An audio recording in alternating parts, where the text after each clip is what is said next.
Bonjour à tous! Voici la première d'une petite série de vidéos sur les fêtes d'automne.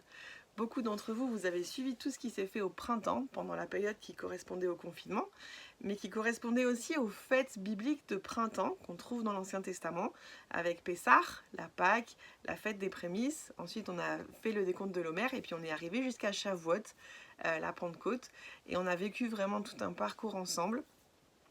Et puis dans ce temps de septembre et de la rentrée, en fait, on arrive aussi dans une période de fête, qui est la période des fêtes d'automne. Alors j'avais envie de pouvoir faire un petit chemin avec vous aussi sur ces fêtes d'automne, puisque vraiment le Seigneur nous a ramenés vers les fêtes au printemps, et ces fêtes d'automne, elles complètent ce qu'on a vécu au printemps. Alors pour faire un petit rappel, ces fêtes, on les trouve dans l'Ancien Testament. C'est des fêtes que Dieu donne à son peuple comme des rendez-vous particuliers avec lui, dans lesquels il a envie de vivre quelque chose de particulier avec le peuple, mais dans lesquels aussi il a envie de révéler quelque chose de spécial de lui. C'est pour ça qu'on dit qu'il y a un sens prophétique à chacune de ces fêtes, et chacune de ces fêtes trouve son accomplissement dans un aspect ou l'autre de la personne de Dieu et aussi du ministère de Jésus. Alors Pâques, c'est l'histoire de la mort et de la résurrection de Jésus avec la fête des prémices. Et puis Shavuot, ça correspond au moment de la Pentecôte avec la venue du Saint-Esprit. Et puis on arrive maintenant dans cette période des fêtes d'automne, qui sont des fêtes dont nous attendons encore l'accomplissement. Alors on verra plus tard, au fur et à mesure ensemble, qu'il y a trois fêtes principales qu'on va célébrer ensemble. Il y a la fête des trompettes, il y a Yom Kippour, qu'on appelle souvent la fête du grand pardon, et puis Sukkot, ou la fête des cabanes. On est dans les 2 semaines qui précèdent cette période des fêtes d'automne et qui correspondent aussi au commencement de l'année civile en Israël, et puis qui correspondent du coup à une nouvelle période aussi dans la Bible où Dieu convoque à nouveau son peuple pour un rendez-vous spécial. Quand Dieu donne un rendez-vous, le minimum des choses, c'est de l'honorer. Et puis pour différentes raisons, en fait, l'Église chrétienne a adopté certaines des fêtes, et en particulier les fêtes de printemps. Mais dans notre tradition chrétienne, on ne retrouve pas le jour des trompettes, on ne retrouve pas le jour du grand pardon, et on ne retrouve pas Sukkot. Et d'une certaine manière, il va falloir nous réapproprier ces fêtes pour qu'on puisse vivre à nouveau ces rendez-vous avec Dieu auxquels il nous invite. Alors dans ces dernières années, il y a pas mal de choses qui ont été dites, il y a de très bons livres. Vous avez peut-être entendu parler d'un livre de Jean-Marc Taubois qui est décédé pendant la période du Covid et qui parle des fêtes de l'Éternel et que je vous conseille. Il y a aussi un livre qui vient de sortir chez Emmet Éditions, aussi sur les fêtes de l'Éternel. Et c'est vraiment des ouvrages que je vous encourage à vous procurer pour pouvoir lire vraiment à tête reposée et puis comprendre davantage quel est le contenu de ces fêtes et aussi quel en est le sens. Et puis au travers de cette petite série de vidéos, j'ai vraiment à cœur de pouvoir en partager une petite partie parce que c'est très riche et surtout de pouvoir nous aider à les vivre. Dans ces dernières années, j'ai réalisé qu'on partageait beaucoup de choses sur les fêtes, mais on en parlait plus que ce qu'on les vivait. Et puis, vous savez que quand la Bible parle de connaître Dieu et d'une connaissance des choses, elle ne parle pas d'une connaissance intellectuelle. Ça veut dire qu'on peut comprendre les choses, on peut les analyser, elles nourrissent notre foi, elles nourrissent notre compréhension, mais à un moment donné, il y a une connaissance des choses qui ne vient pas parce qu'on les entend, mais qui vient parce qu'on les pratique. C'est un petit peu ce que Jésus a essayé de dire à ses disciples, à plein de moments où il leur dit « Si vous demeurez en moi, écoutez-moi et obéissez à mes commandements ». Parce qu'en obéissant à ses commandements, il y a quelque chose de lui aussi qui est révélé. Alors on a envie de rentrer dans une connaissance et dans une pratique de ces fêtes qui reflète cette connaissance éprouvée des choses, qui n'est pas juste une connaissance intellectuelle. J'ai pas juste envie de trouver que la fête des trompettes, c'est intéressant.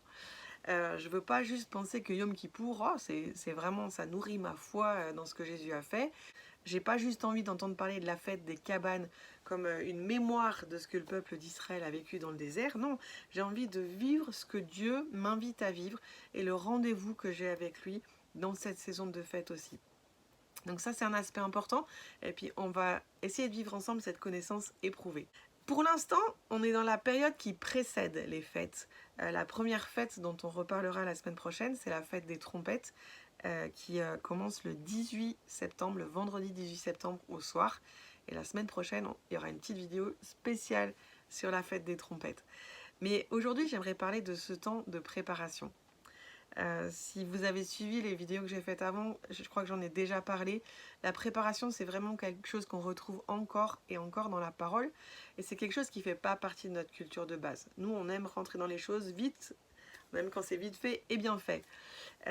Mais pourtant, quand on lit la Bible et quand on voit même ce que Dieu fait, on voit qu'il prépare les choses. Et j'avais envie de relire avec vous un petit passage tout simple qui est dans Ésaïe 40. Et je vais lire à partir du verset 3. Une voix crie dans le désert, préparez une route pour notre Dieu, aplanissez une grande route dans la vallée pour notre Dieu, que chaque vallée soit comblée, chaque montagne et colline abaissée, que les endroits chaotiques soient aplanis et que les rochers escarpés se changent en plaine. Alors la gloire d'Adonai sera révélée et tous les êtres humains la verront ensemble, car la bouche d'Adonai a parlé. Donc je reviens au début de ce passage. Une voix crie dans le désert, préparez une route. Et c'est ce que Dieu va faire en fait. Même quand il est question du Messie et de la venue de Jésus, il prépare la venue de Jésus. Et il la prépare si bien qu'il envoie même quelqu'un avant lui. Il envoie Jean-Baptiste. Et là, c'est l'endroit où, si on avait du temps, on reparlerait de l'esprit d'Élie qui nous appelle. Et l'esprit d'Élie, c'est un esprit qui nous appelle à la repentance, mais c'est aussi un esprit qui nous appelle à nous préparer, du coup. Et je voudrais vous proposer que dans ce temps qui nous sépare de la fête des trompettes, donc du 18 septembre, on puisse se préparer. Alors, si vous suivez les posts de France Prière, ou si vous allez sur le site de France Prière, vous verrez que Fabienne a reposté tout un cheminement qu'ils sont en train de faire avec la Maison des Parfums à Toulouse, et où chaque semaine, depuis quelques semaines, ils travaillent à cette préparation. Et si vous ne savez pas comment faire, je vous encourage à relire ces posts. Et si vous n'êtes pas sur Facebook, vous pouvez les lire sur le site de France Prière. Vous pouvez les trouver là. Et il parle de ce mois d'Elul dans lequel on est et qui va nous mener jusqu'aux fêtes d'automne et jusqu'à la fête des trompettes. Et ce temps, c'est vraiment un temps pour nous préparer et pour que la voix du Père qui nous appelle, ça soit une voix qui vienne résonner dans le désert de nos cœurs, qui vienne résonner dans les endroits ou bien de manque, ou alors de choses où il y a du trop-plein dans notre vie, pour nous appeler à un retour à lui et pour nous appeler vraiment à un réalignement avec lui, puisque une partie de ces fêtes, c'est vraiment de nous réaligner avec la pensée de Dieu et puis de nous préparer aussi à son retour. Donc il y a une partie de ces fêtes aussi qui sont vraiment joyeuses.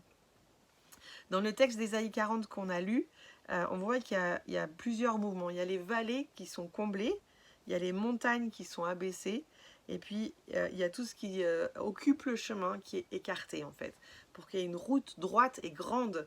En hébreu, vraiment, le mot qui est utilisé, ça décrit une grande route. C'est pas juste une petite route, mais c'est une grande route qui est faite vraiment pour le Seigneur. Et c'est ce qu'on veut vivre. On veut qu'il y ait une grande route qui soit ouverte pour lui dans notre vie, dans la vie de nos communautés, mais aussi dans la vie de nos villes et de nos nations. Et ce chemin qu'on est en train de faire, il n'est pas séparé vraiment de ce cœur qu'on porte pour le réveil et pour voir le Seigneur faire quelque chose, non seulement dans notre génération, mais vraiment aussi dans ce temps et dans cette saison, en réponse à tout ce qui est en train de se passer et à toutes les douleurs et à tous les bruits d'angoisse et d'insécurité qui montent sur la terre. Donc on veut préparer nos cœurs.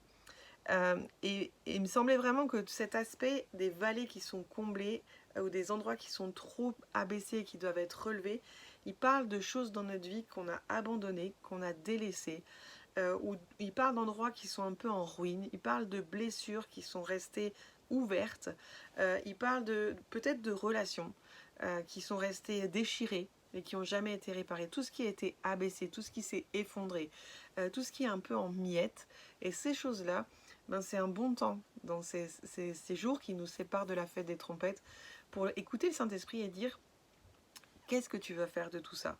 Alors Dieu va peut-être pas réparer et restaurer toute notre vie et redresser toutes nos vallées dans ce temps.